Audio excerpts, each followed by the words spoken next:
Hey, good morning, everybody. I'm so glad to be back in the garage doing a little bit of work. Man, I got a lot still to get done on this Model A, but I think I might be close enough to start the car up this weekend.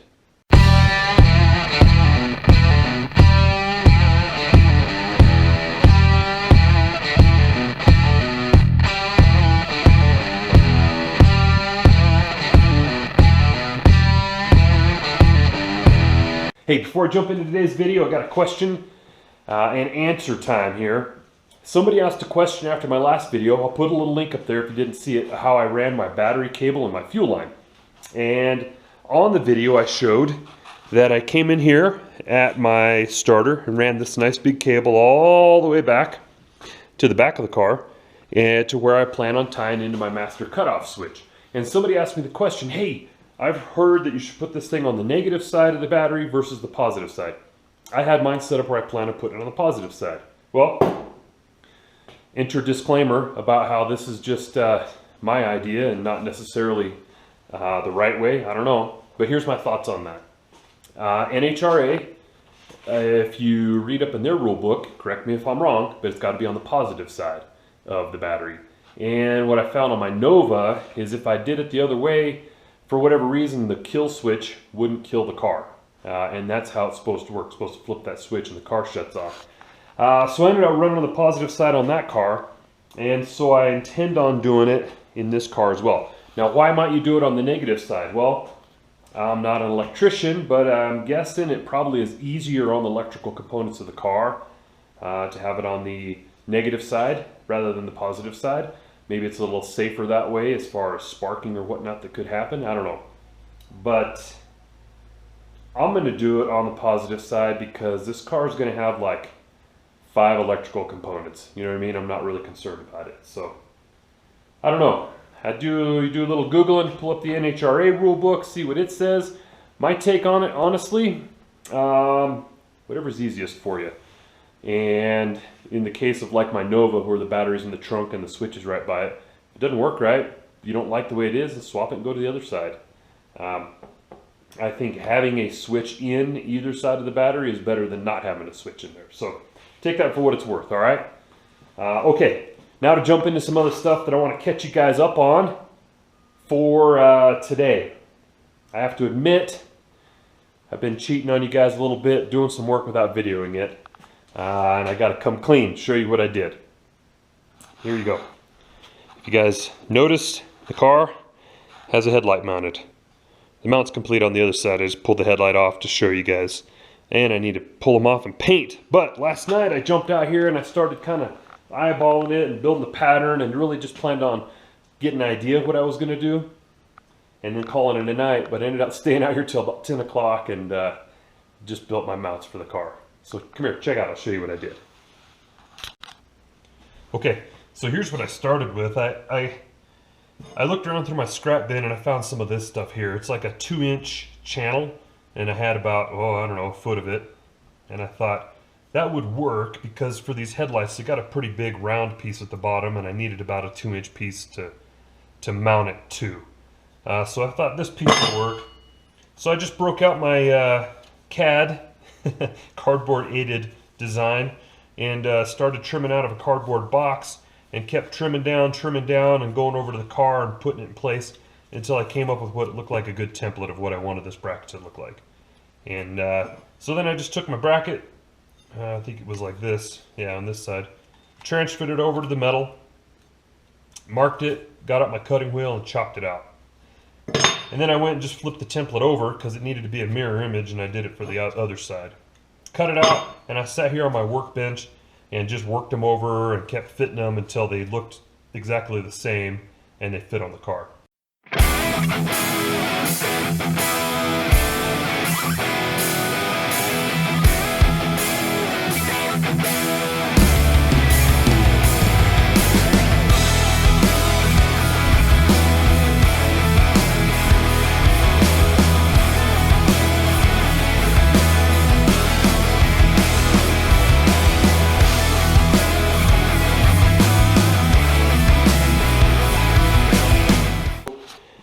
What I ended up doing is I took that bracket and I laid it on here, found my center, squared it and everything, and I tacked it into place. And then I made sure it was level. Got my level out, laid it on there. Once I was happy with it, I took my torch out and I just heated this real nice and hot and tapped it and bent it down here and laid it over the shock mount. Then I just came in, welded it up, hit it with the flap wheel a little bit, cleaned it up. And I mean, that's solid. Anyway, I'll come over to this side. Here's what it looks like with the headlight mounted on there. I guess I could show you that, huh? So there you go. I don't know, I kind of wish they were a little bit closer to here, but I didn't have enough room to go off of this side of my shock mount. It would have been too close to my grill. But it's good there. It clears the tire, it doesn't get in the way of anything. It's solid. I'm actually pretty pleased with the way they turned out. I kind of had low expectations of how I thought it was going to look, but they came out pretty good. If you're wondering where those headlights came from, this is what they are. Vintique ink. I guess I could do it like that. There you go. I picked these up at a swap meet. I paid 40 bucks for the pair. Brand new chrome. I don't know what they cost new. I think the same dude had these for sale, and I picked these up at the same swap meet. Been storing them for a while, probably a year or so. Tail lights, same thing, reproduction. They're Model A. I think I paid about 40 bucks for the pair of those two. Now, when I go to mount my tail lights, man, there's lots of cool ways to do this. Some guys have some really, really good metalworking skills, way better than mine. And what they'll do is they'll come in the back of the car and they can French them in or something like that. Other guys also have a few, like, more guts than I do, and they'll come in and weld on and adapt and hang them up real high, and I like the look of that. But I'm not going to do that. I'm not going to do it because I don't want to. I just want to hang them, to be honest. I want to hang them and keep it real simple. So I'm going to come down here on the bottom of the car, just underneath here, underneath this piece here, and I'm just going to tie some brackets on and mount them about like that. And then in the center of the car, I'll come in and I'll build myself a license bracket that does the same thing, bolts underneath and then comes out. So I have tail light, license plate in the middle. Now to build these brackets, I could do the same kind of deal where I take some scrap metal and cut out a pattern, break out the torch or the cutting wheel and trim it out. But when I use my torch, it ends out looking like I got a kid to use a crayon to make the template. What I did is ordered these guys. Yeah, I mean, I wimped out, man. These are from Speedway. I think it costs about 20 bucks for the pair, but they bolt right up to the back of the tail light. They're the right shape, the right geometry, and all I got to do is just stick this thing up underneath the car, weld it on, and there you go. Tail light brackets. Okay, so now you're caught up to where I am on the car. I really want to wire this car and fire it up this weekend. I don't know if I'm going to get there. I might.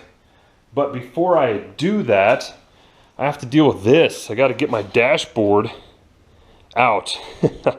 And well, I got to drill my holes for my gauges on it. I got to cut it up, and I have to do that because I can do that while it's on the workbench before I put it in the car, and I need to put it in the car before I put my steering column in.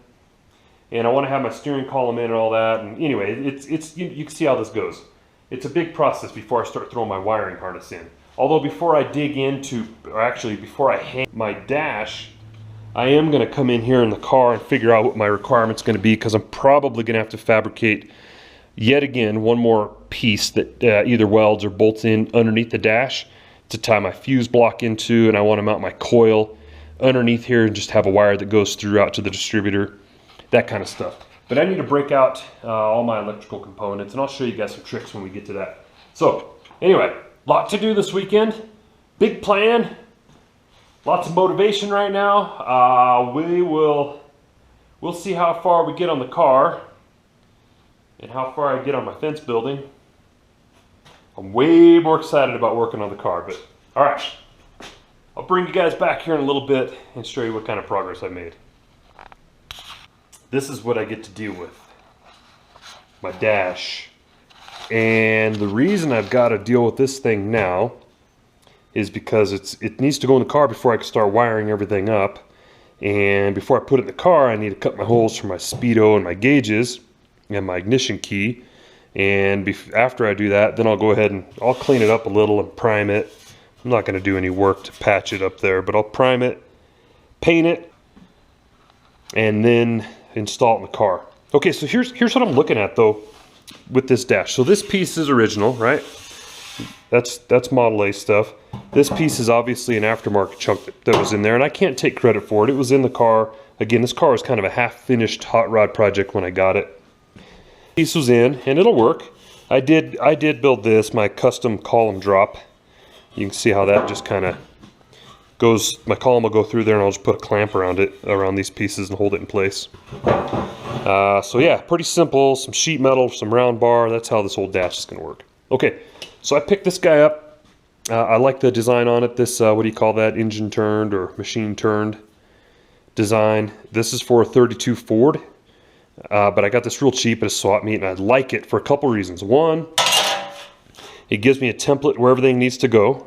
And two, my holes through my dash don't have to be beautiful and exact. Okay, they'll be as close as I can get them, but this is will keep it perfect. So, and I think it just looks good. Anyway,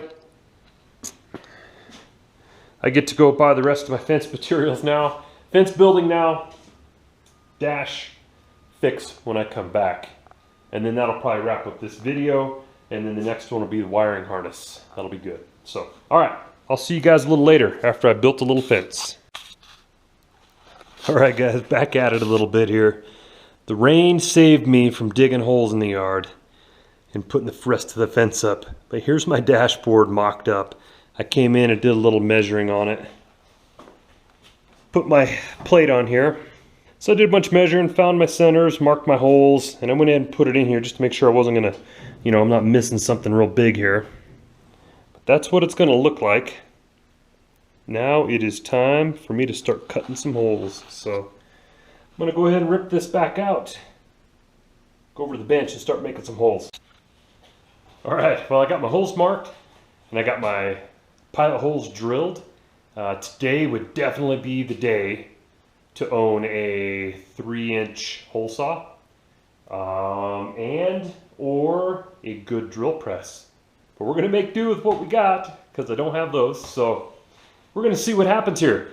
I've drilled a hole where I can start. I gotta use my little jigsaw to try to cut out the speedometer hole, and then I got a 2-inch hole saw to knock out the others. So I'm gonna start on that. I'm gonna kick this into some high speed.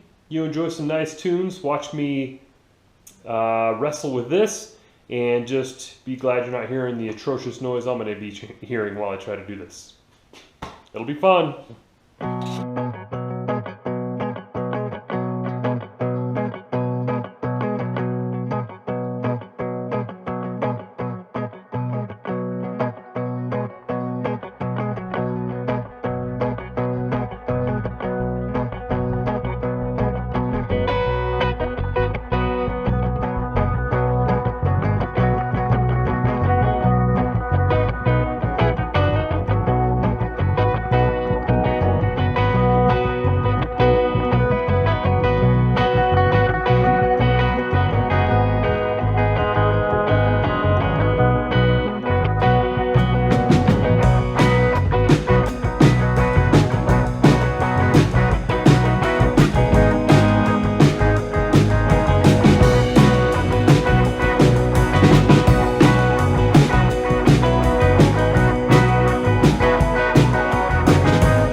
guys, let me take a second and give you my one-man, small shop tech tip of the day. Time saver tech tip this is. Here it is. It's not too tricky, guys. It's 2 angle grinders, okay? So building hot rods and projects in the garage, the things that I've noticed I use the most are these guys right here, angle grinders. I use them for the cutting wheel, as you see on this one. I use it for just a regular grinding wheel, or what I found I use a lot lately are these flap wheels. And I'm here to tell you, the last project I did before this one, I burned one of these guys up. I mean, I was using it and just eventually burned it up. Went and bought another one and was using the heck out of it, and I realized I was spending so much time swapping the blades out. I would cut it, get my cutting wheel, make my template, cut it off, and then I'd have to sit here and pull the blade off, unscrew it, find my flap wheel, screw it back on there, and then go back to cleaning up the metal I worked with. And one day I realized it's worth it, man. And I'll be honest, Harbor Freight tools, you can say what you want about them. Both of these are Harbor Freight. Both of them cost about 30 bucks, and they're worth every penny. They work great. So here's a time saver. Buy 2 of these things. Put the blades you most commonly use on them, a blade and a flap wheel or whatever it is, and you can leave them both plugged into your power strip right on your bench, and then you just work back and forth between the 2. It's worth it. Oh guys, one more critical piece to that tech tip on using your 2 different angle grinders. Always wear good eyewear. Always wear good eye protection when you're using these things, because I'm here to tell you, one piece of sheet metal to the face or to the eye will sure throw a delay in your hot rod building. All right guys, I got my dash all cleaned up. Holes are cleaned up, everything fits in them. They're ready to put some gauges in, ready to hang that thing in the car. So I think I'm going to hang it up for the night too. I appreciate you guys sticking around. I got a lot of work done today on the old car. Once I get this dash in, once I bring you guys back to my next episode, you'll see the dash installed in the car, gauges hooked up, and I think we're going to be ready to start putting some wiring in the car. So if you haven't done so already, hit the subscribe button. You're going to want to check this out. I sent you over there once, but my man at DD Speed Shop, he's trying to get up to 57,000 subscribers so he can give away a 57 Chevy. So if you haven't done so, go hit the link, check out his channel, and otherwise, continue being awesome, get out in the car, work on your hot rod, have a good time, and we'll catch you guys next time. Thanks.